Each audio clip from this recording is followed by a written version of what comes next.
So in today's video, I want to talk about demand gen campaigns and how you could potentially implement this strategy to your Google Ads.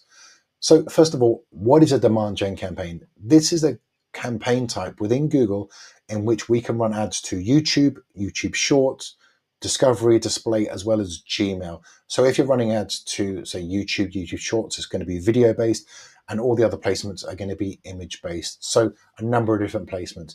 Also, if you're a meta advertiser and you've got creatives that are working on your meta ads, you can get those creatives, bring them over, create a demand gen within your overall strategy, and then run those creatives within Google through a demand gen campaign. Again, another add-on or another bow to your string to help you to get more of what you want, which is going to be more clicks, more impressions, and then ultimately more conversions for your Google Ads.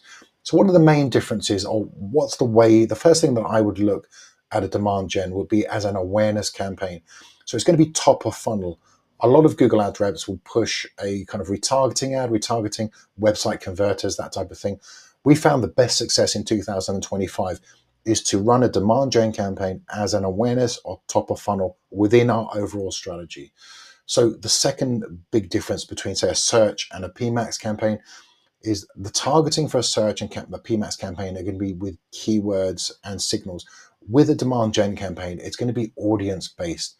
So the beauty of a demand gen is if you've got an audience of previously converted customers, you can create a lookalike audience based off of those previous converters. You know they're successful. It's going to create a similar audience to those, and then you can show your demand gen campaigns to the audiences.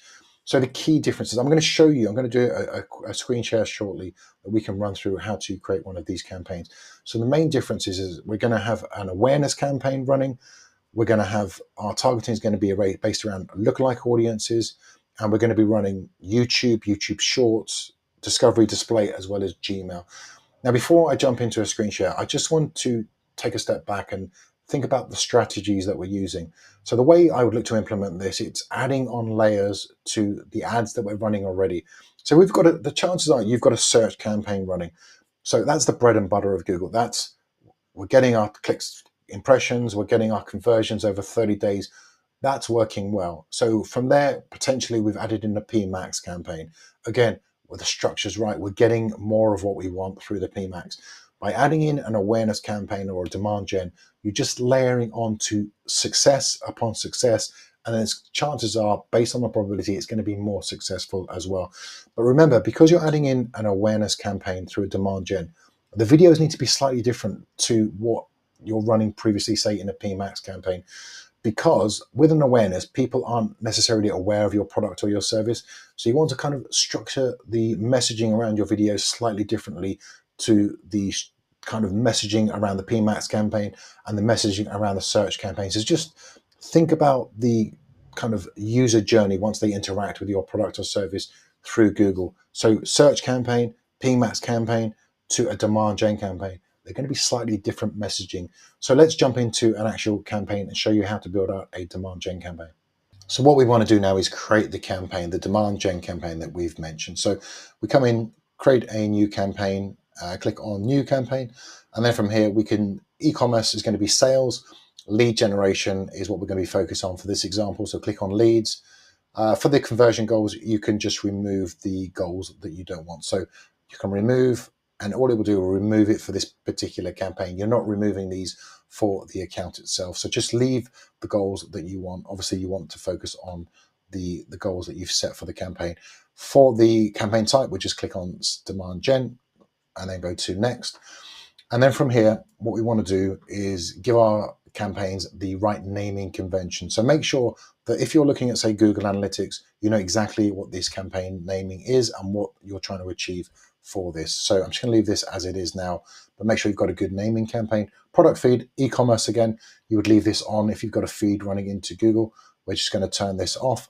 And then as we come down to campaign goal, for us, we're going to leave it on conversions. But if you are running, say, an e-commerce, again, you will have a conversion value. So then you could then make those adjustments for a TCPA strategy or a TROAS strategy. But for this example, again, we're running for leads. So we're going to leave this on conversion. So we've got the conversion goals here, as we've just spoken about. And then as we come down, we want to be running entering the budget that we're happy to run for at least kind of 60 to 90 days. Don't expect too much from this campaign. Sometimes we've seen some fantastic results very early on, but this can be a bit of a slow burner with Google. So again, 10 to 15 pounds dollars a day is what you want to be running these awareness campaigns for. So I'm just going to put in 15 a day, and then as we come down, you can put brand guidelines, EU yes or no. So when we come to locations and languages, you can set this at the campaign or the ad group level. Now, if you want to target a number of different countries rather, you can do this at this level. But remember, if you have this set for the campaign, it will override the ad groups based on this setting. So you can enable campaign level location and language targeting. You can have that on or off depending on what you want to achieve. Devices, I would leave this on. Wait for data to come before you start making those adjustments to the computer, mobile, tablets, or screens.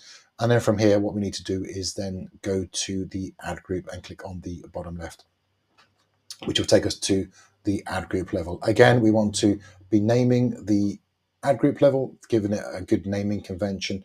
So next we come to the ad group name. From here, we're going to name it Shorts because we're going to be focusing on YouTube Shorts, but you would obviously build this out depending on the data that we're seeing. So for this other example, you can see we've got Shorts, in-stream, and then display. And then from there, we can further optimize once we get more data coming through. So we'll name it Shorts. We come to location, we'll stick to the United Kingdom. In language, we'll put as English because that's what we want to focus on. But the bit I want to focus on is here. So in the channels section, we've got all channels, or if we click on the let me choose, you'll see this breakdown. And from here, you'll see Google Display, Gmail Discovery. By unclicking, for this example, we want to focus on YouTube Shorts. So we're going to unclick these. We're going to just focus on YouTube Shorts, which is what we've named this particular ad group for this example. And then from here, as we come down, we want to then create our audience, which we'll do shortly. But the optimize by targeting, we want to click this off because Google will say here that ads have seen an average of 20% more conversions by using optimized targeting. What this is saying is that for brands that are spending massive budgets, that's what they see. But for general smaller to medium-sized businesses that haven't got a massive budget, and when I say a massive budget, I mean 6 figures plus on one campaign, then that's where they're getting their data from. So that's why we click this off. And based on, we've tested this as well. We always test everything. We haven't seen great results, but by clicking this off, we're going to see better results. So then once we've created this, we've turned this particular section off, we've named it, we've chosen where we want our ads to be seen, which is YouTube Shorts. What we do then is click on creating the audience segment for the ad. So from here, we would then click on create the audience. We will come into this audience section, give it a name. Again, I've called this lookalike audience. We can use that for our next segment. And then from here, we've got these different options. Now you can do combinations of different audience types. So you can mix and match depending on what you want to do.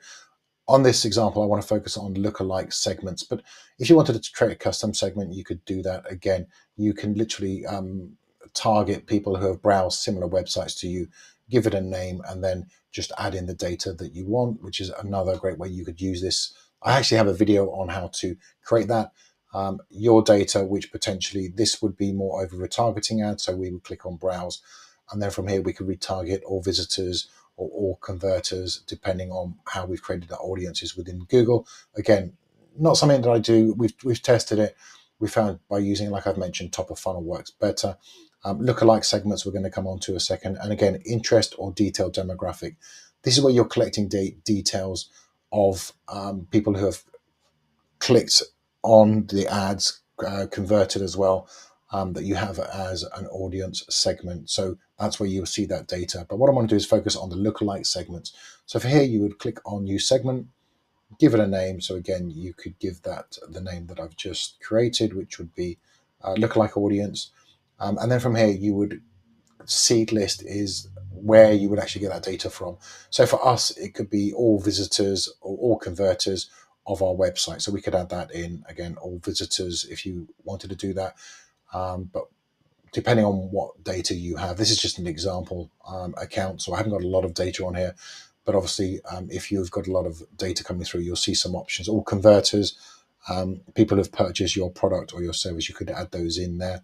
And then from there, you would choose location targeting. So for this, we want to target the United Kingdom. And then again, as we come down, to actually create this lookalike audience, we would do 2.5%, 5%, or 10%. I like to use 5%. So for this example, we would do that. And then from there, we would actually save this audience and move on to the next section, which would be actually the ads. So now we come to the actual ad itself. So we've choose between image, video, or carousel ad. Sorry. So from here, we've named this short. So we want to advertise on Google videos, so for shorts within YouTube. So we would click on video ad, we would give this a name, so naming conventions as well. So I'll put example 1 here, and then the final URL, this will be the URL from your landing page or your website, so you would enter that here. And as we come down, we can add up to 5 videos. So for this example, you can either add in from your Google Ads, or you can paste in a URL from your YouTube. So for here, I'm going to paste in this, and then we can choose where our videos show. If I click on this, we can look at the different formats. So remember, this example, we're looking to show the ads on shorts. So what we want to do is unclick the in-stream and the in-feed and just focus on the shorts. And this will enable us to show just on YouTube shorts based on this criteria. And again, as we come down, we then add in our logo, and we add in headlines and descriptions for our Google Ads, and then come down, add in the site links to make the ads as big as possible. So from here, once you've published, you go to review at the bottom and you've got all the details. Once the ad's live and then you wanted to say duplicate the ad that you've got running, all you could do is, for this example, once it's running, just click on here and then you could just literally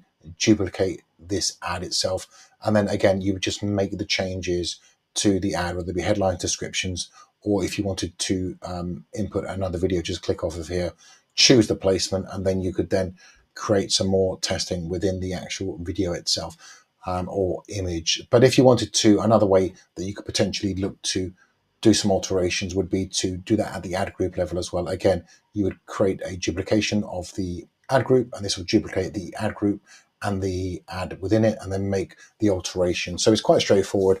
And again, you could split this into a number of different ways. Like I said, you could do this, the in-feed, short, or your display ads as well. Run it, and then as you get more data coming through, you would then test based on the information that you've coming through. So what we're looking for performance-wise is we're looking at the view-through conversions to see the data that's coming through for your demand gen campaign.